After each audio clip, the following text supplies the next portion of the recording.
બનાસકાંઠાના અંબાજી મંદિરમાં 620 ગ્રામ સોનાના સુવર્ણ હીરા જડિત મુકુટનું દાન. જય ભોલે ગ્રુપ દ્વારા શાકંભરી નવરાત્રિમાં મુકુટ અર્પણ કરવામાં આવ્યું. નમસ્કાર, હું છું ચંદ્રિકા પુત્રી નિરાલી. અંબાજી મંદિરમાં જય ભોલે ગ્રુપ દ્વારા 620 ગ્રામ સોના હીરા જડિત મુકુટ કિંમત ₹43.51 લાખનું દાન કરવામાં આવ્યું. શાકંભરી નવરાત્રિમાં આ મુકુટ અર્પણ કરવામાં આવ્યું. જય ભોલે ગ્રુપના તમામ સભ્યો, અંબાજી મંદિરના ચેરમેન, જિલ્લા એસપી, જિલ્લા વિકાસ અધિકારી અને મંદિરના વહીવટદાર હાજર રહ્યા. અંબાજી મંદિર ખાતે સોનાનો મુકુટ માતાજીને ભેટ સ્વરૂપે ચઢાવવામાં આવ્યો. આજે આવા શુભ અવસરે એટલે કાલે જે પોષી પૂનમનો જે માનો પ્રાકટ્ય દિન છે, તો આજે અમે અહીંયા માને સુવર્ણનો મુકટ અર્પણ કરવા આવ્યા છીએ.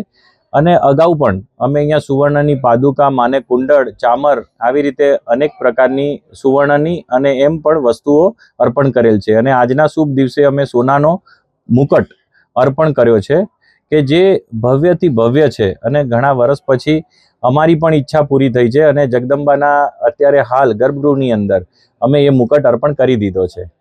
કેટલું વજન છે અને કેટલી કિંમત? 620 ગ્રામનું ટોટલ વજન છે કે જેની અંદર અનેક પ્રકારના રત્નો છે, રત્નની સાથે છે. અને જો કિંમત જો ગણવામાં આવે તો માના મુકુટની કોઈ કિંમત જ ના હોય, એ અમૂલ્ય હોય. પણ અહીંયાની કિંમત પ્રમાણે આપણે 43,51,000ની કિંમત ગણી શકીએ છીએ. તમે આ વિશે શું વિચારો છો? કમેન્ટ કરીને જણાવો. સમાચારને લગતી વધુ અપડેટ્સ માટે તમે અમારી વેબસાઇટ www.gujaratplus.in પર પણ માહિતી મેળવી શકો છો. અત્યાર માટે બસ આટલું જ. ધન્યવાદ.